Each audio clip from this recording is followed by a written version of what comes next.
Hello everybody, it's Sarah, and today I am back with a recommendations video, which I feel like I haven't done in a while. However, I recently finished a book, and now I want to talk about my favorite historical fantasies, because historical fantasy is in fact one of my favorite subgenres of fantasy. So yeah, that's what we're gonna talk about today. However, when I looked at my shelves, I realized that I kind of have different subgenres of historical fantasy.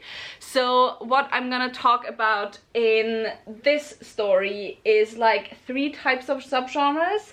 One where I'm gonna say it's historical fantasy but alternate history historical fantasy. The second one is historical fantasy, but the historical part doesn't feel that central to the plot. It is more so there for setting and vibes. And then the third one I have, which I have the least of, I think, is historical fantasy, but like you can actually learn some history from it. Please don't learn history from historical fantasy, but you know, you have very specific time periods and very specific settings, and there might even be quite a few historical figures appearing in the story. And so yeah, with all of that said, let's get started, and let's start with the alternate historical fantasy stories. I will, by the way, because I have quite a few books to get through, try to talk about each book or series only a little bit. And the first one I have is the Invisible Library series by Genevieve Cogman. This is alternate history. It in fact is like multiple alternate histories. This setup is that you have the Invisible Library, which kind of just like lives in the ether, I guess, and you have librarians, and the Invisible Library collects unique stories, and for that librarians are sent to different alternate worlds that are somewhere on the range between order and chaos. The more close a world is to order, the more they are aligned with beings called dragons, and the more towards chaos it gets, the more they are aligned with like the Fae. And so you have librarians traveling to these different worlds, collecting stories, and through that keeping the balance between order and chaos. Our main character is Irene, who is such a librarian, and who in the first book of this series is sent to an alternate London that is kind of like Victorian type London to retrieve a book that is deemed as dangerous or too dangerous to be outside the library. However, when she arrives in London, the book is stolen, and so she needs to find it. And this series, I believe, was 8 books. The first few seem more so like one-off adventures. However, once you get further into the series, like a full 8-book spanning plot is kind of revealed, etc. Really love this for just like the different places that Irene is going to, for the way like it has some meta commentary on like storytelling and stories and archetypes, etc. And Irene is just, I love Irene. She's amazing. I love her so much. So yes, definitely can recommend. Also, I have a full review of this. I think I have reviews of most of these books. If I do, I will leave them down below, definitely. Then next, if we're talking about alternate history, historical fantasy, how could I miss out on talking about Babel by R.F. Kuang? This is also set in Victorian times. I mean, the Invisible Library isn't only set in Victorian times, but you know, the first book is.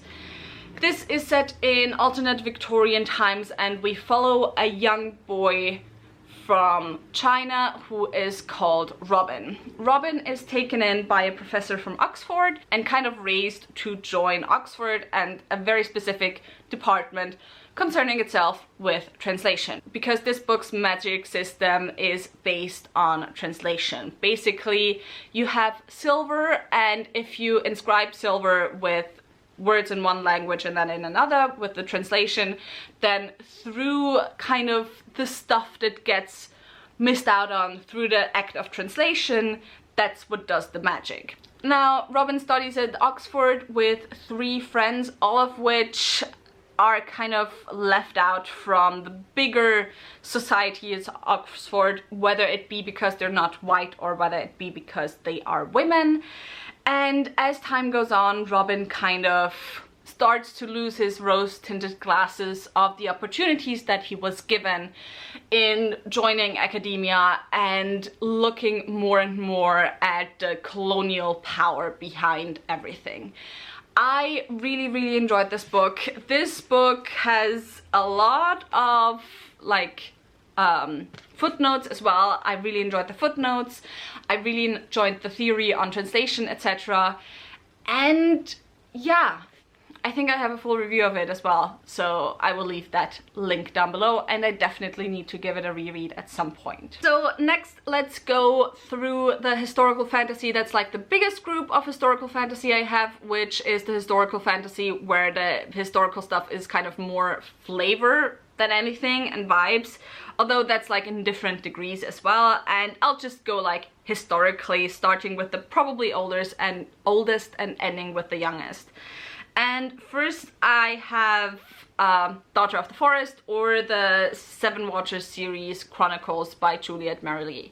This series is a series of family chronicles, each one following a different member of the family and also often a different generation. The first one follows Sorcha, who has 7 brothers, and when her father remarries, he happens to remarry a sorceress who ends up turning all the brothers into swans, and Sorcha now has to go on a journey to save them. This is, by the way, a retelling of the 6 swans. Maybe it's actually 6 brothers. I think it's 6 swans. Yeah.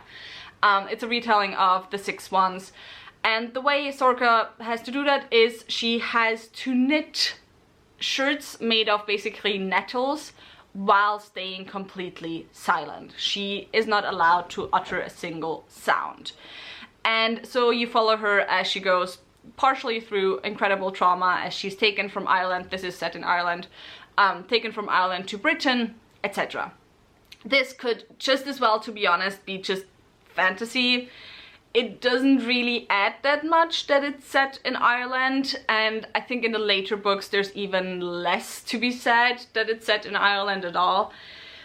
But I really enjoyed the series when I first read it. I haven't reread the whole series in a while, however I did reread the first book like a few years ago, still loved it. And yeah, especially if you love fairy tale retellings, can highly recommend it, because this is a fairy tale retelling that you don't see that often, like the 6 Swans. Next is a book that's only, I guess, partially historical, and that is The Invisible Life of Addie LaRue, where about half of the book is set in modern day New York and the other half follows Addie LaRue during the course of time. Addie was born in, I think, 18th century France, and she, because she doesn't want to be married, makes a pact with someone who is never confirmed to be the devil, but you know, this type of figure, that she will always be free. However, to always be free, the thing that she gives up is to always be forgotten. And more so than always being forgotten, her real price is that she can't really influence the world around her. So people can talk to her, however, as soon as they turn away, they will forget her. And she can't be hurt, she can't hurt other people, she can't break things. Like, things wouldn't mend themselves again if she breaks them, etc.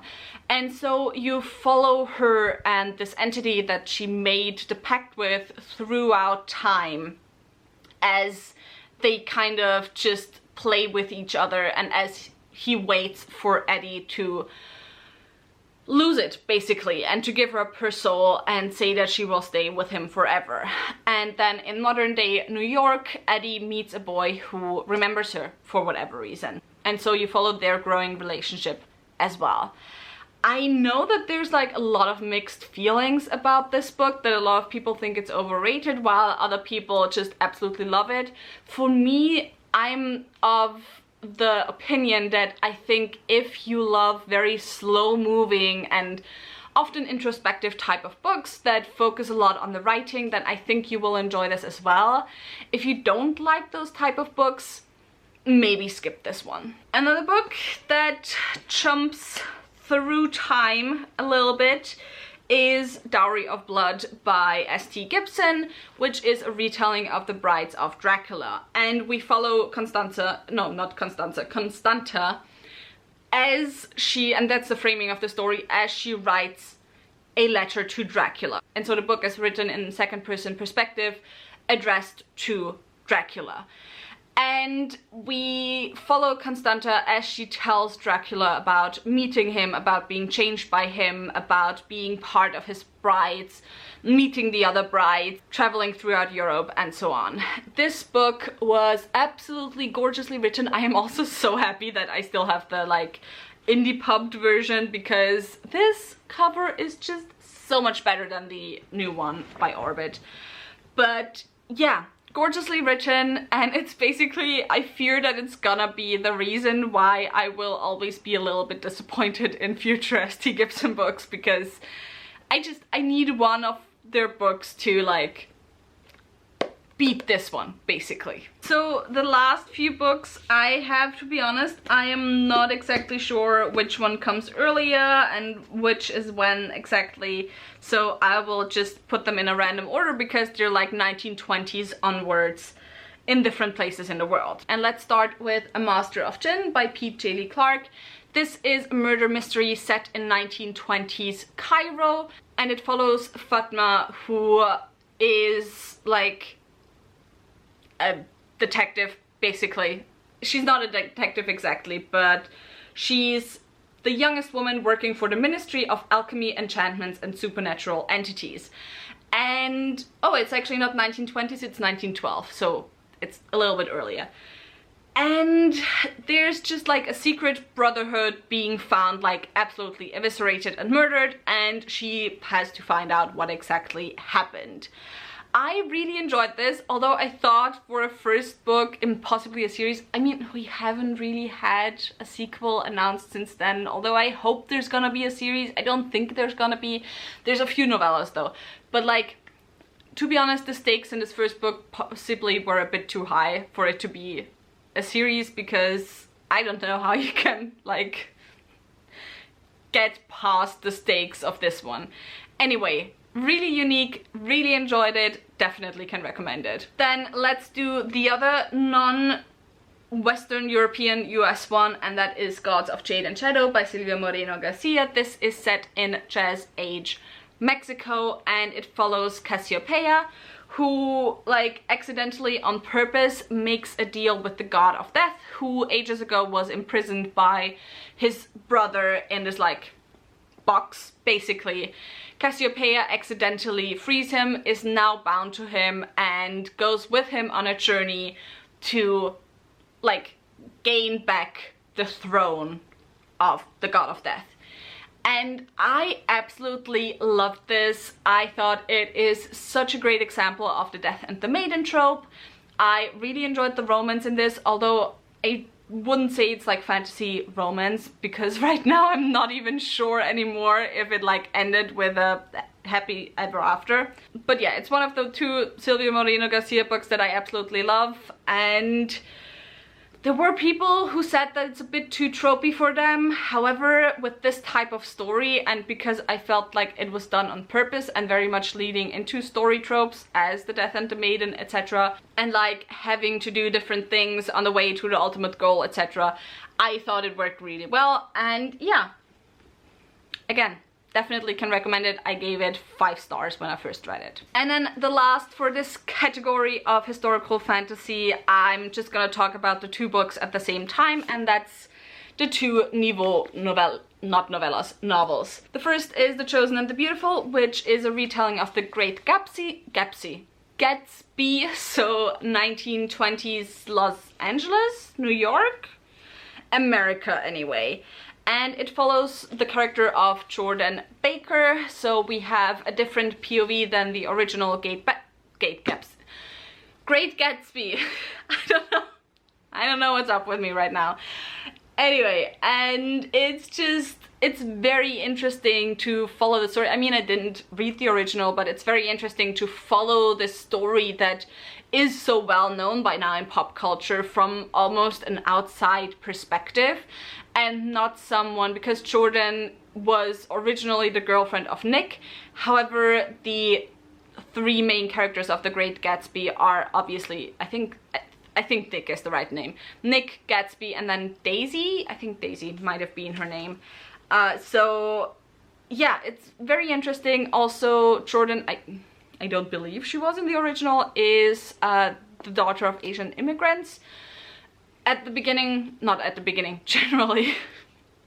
It's not like she's gonna change who she's the daughter of, but she's the daughter of, like, she's Asian American in this story, which also adds a very interesting layer in this story. And so yeah, absolutely loved it, absolutely adored it. And also, which I will say for both of these, Nevo is one of the best writers of intimacy that I have ever read. I mean, she's one of the best writers I've read generally, but yeah. And then Siren Queen is also sapphic.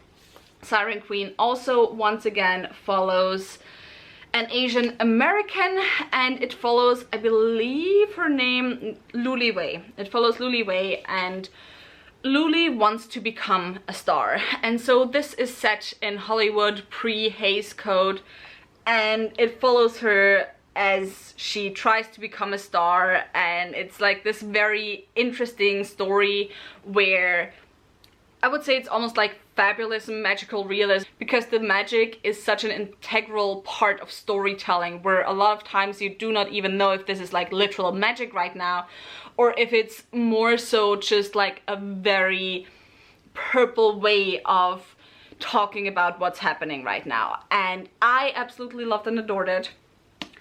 Just read all of Nevo's book.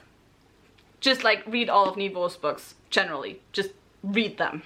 Hello, Editing Sarah here, who noticed that she forgot sacrilegiously one of the best historical fantasy series out there, and that is the Winter Night Trilogy by Catherine Arden, starting with The Bear and the Nightingale.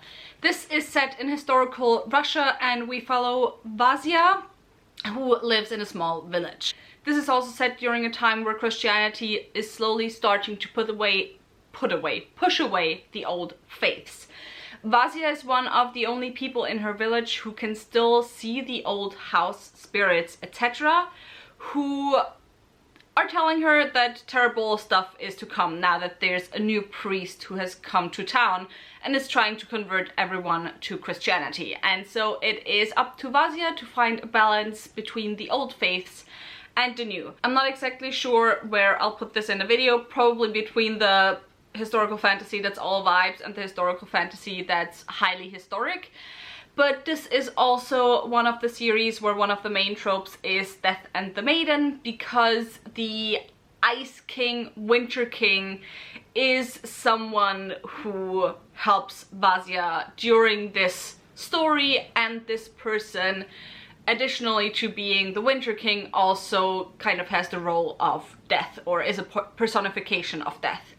I love Catherine Arden's writing. I loved the entire series. There's an amazing scene, like an amazing bathhouse scene in the last book that I absolutely love. We follow Vasia during quite a few years. Like, I believe at the beginning of the story she's like 14, 15, and at the end, I don't know how old she is at the end, but it spans a few years. And since the video did end up getting quite long, I will now jump back to earlier Sarah. And then let's get to the last part, and that's like the thing where historical figures are often a very important part of the story.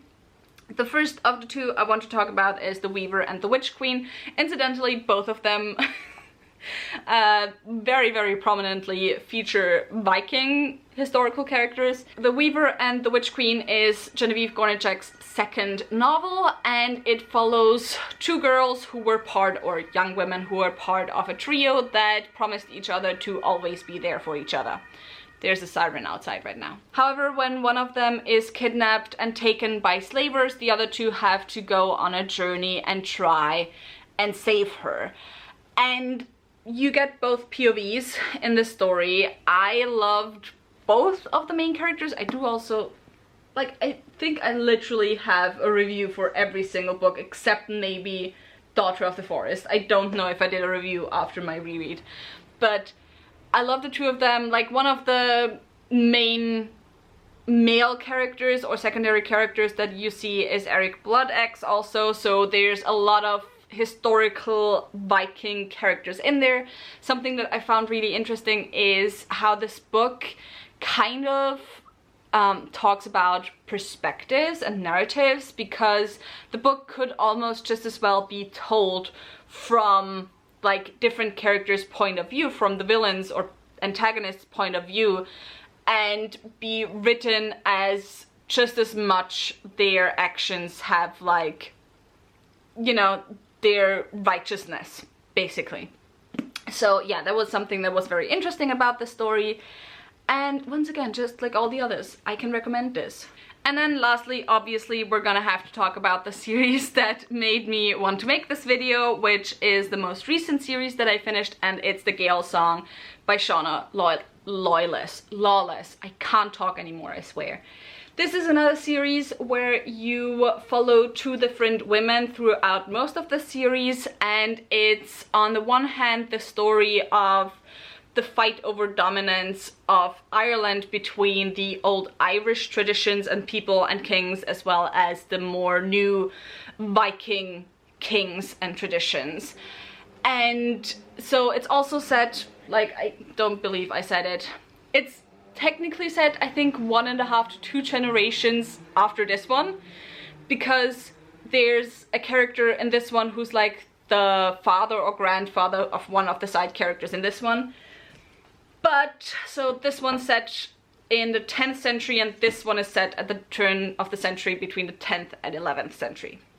So it's also, additionally to the Viking-Irish feud fight, it's also a fight between the descendants of the Tuatha Dé Danann and the Fomorians, who are two legendary races from Irish mythology.